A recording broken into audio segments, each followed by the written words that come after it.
Hello Khammam. ఎలా ఉన్నారు? అందరూ బాగున్నారా? ఈరోజు నేను మీకు ఒక మంచి ప్లేస్ చూపిస్తాను రండి. ఈ ప్లేస్ వచ్చేసి మేబీ ఎక్కడ ఉండదు. ఉండదు కూడా నాకు తెలిసి. ఇలాంటి ప్లేస్ అసలు ఇంతవరకు నేను ఎప్పుడు కూడా చూడలేదు, వినలేదు. ఎంత బాగుంటుంది ఈ ప్లేస్. ఇది వచ్చేసి దానవాయిగూడెం రైల్వే బ్రిడ్జ్ అన్నమాట. చూసారు కదా, ట్రైన్ అనేది వెళ్తూ ఉంది ఇలా ఈ విధంగా బ్రిడ్జ్ కింద. మీరు ఇప్పుడు చూస్తున్నారు కదా బ్రిడ్జ్. ఆ బ్రిడ్జ్ పైన వాటర్ ఫ్లో అవుతూ ఉంటదండి. ఏంటి నమ్మలేకపోతున్నారా? నిజమే, రండి చూపిస్తాను. ఇప్పుడు ఆ రైల్వే బ్రిడ్జ్ పక్కనే మనకి ఇలాగ స్టెప్స్ ఉంటాయి. ఈ స్టెప్స్ ఎక్కేసి పైకి కట్ట మీదకి వెళ్తే చూసారు కదా వాటర్ ఫ్లో అనేది ఎలా అవుతుందో. బ్రిడ్జ్ కింద రైల్వే ట్రాక్ ఉందండి. మనకి ఇక్కడ మనం ఇందాక ఏదైతే ట్రైన్ వెళ్ళిందో చూసాం కదా, అదే ట్రాక్ అన్నమాట. అదే బ్రిడ్జ్ మీద చూడండి వాటర్ ఫ్లో అనేది ఎలా అవుతుందో.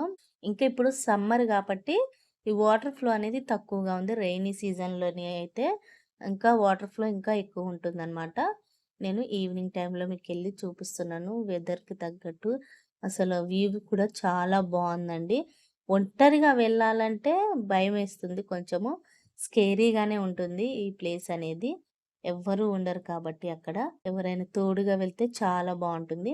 అండ్ ఈ బ్రిడ్జ్ వచ్చేసి మనకి కంటిన్యూగా మున్నేరు, అలాగే సాగర్ కెనాల్‌కి అటాచ్ అయ్యి ఉంటుందండి. ఇదొచ్చేసి మున్నేరు అన్నమాట.